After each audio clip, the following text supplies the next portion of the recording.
C'est dans un centre culturel Monseigneur Tarcisse Tshibangou Tshiko rempli comme un œuf que la cérémonie du lancement officiel du projet d'appui au développement agro-industriel de Ngandonjika a eu lieu en présence du gouverneur de Lomami, Nathan Ilunga Nombi, du député national Robert Kaniki et plusieurs invités des marques. José Mpanda Kabangou, ministre de l'Agriculture, s'est dit heureux de voir ce projet prendre effectivement corps. Il indique que le parc agro-industriel de Nyongolo sera un parc pilote de la RDC. Le parc agro-industriel de Ngandonjika qui permet ces jours de lancer la mise en œuvre du programme et les parcs pilotes de 22 parcs agro-industriels qui seront implémentés à travers le pays dans le cadre de l'approche, la nouvelle approche que je venais d'évoquer.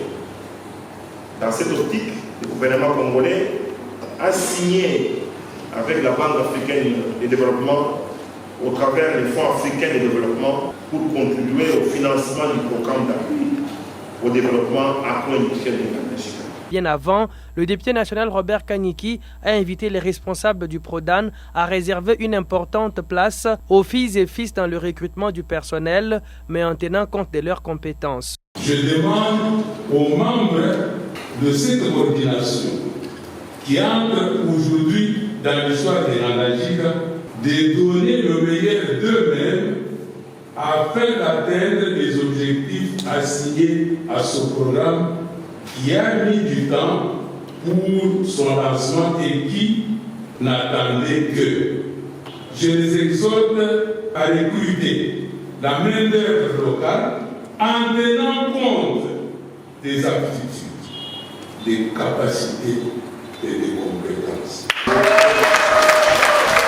Outre l'adresse du gouverneur de province, il y a eu la présentation des PRODAN par l'équipe de coordination du programme chapeauté par l'ingénieur Jean-Claude Kungambundu Kapita.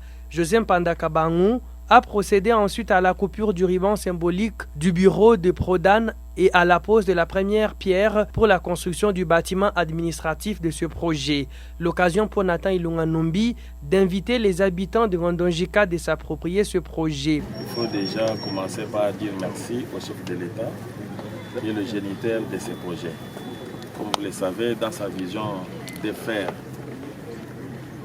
de la RDC un grenier agricole et la revanche du sol sur le sous-sol, il a aujourd'hui implémenté cette politique à travers le ministère de l'Agriculture et nous saluons en passant avec le leadership du ministre Maître José Mpanda qui est avec nous au jour d'aujourd'hui dans notre province de Lomami pour implémenter cette dynamique.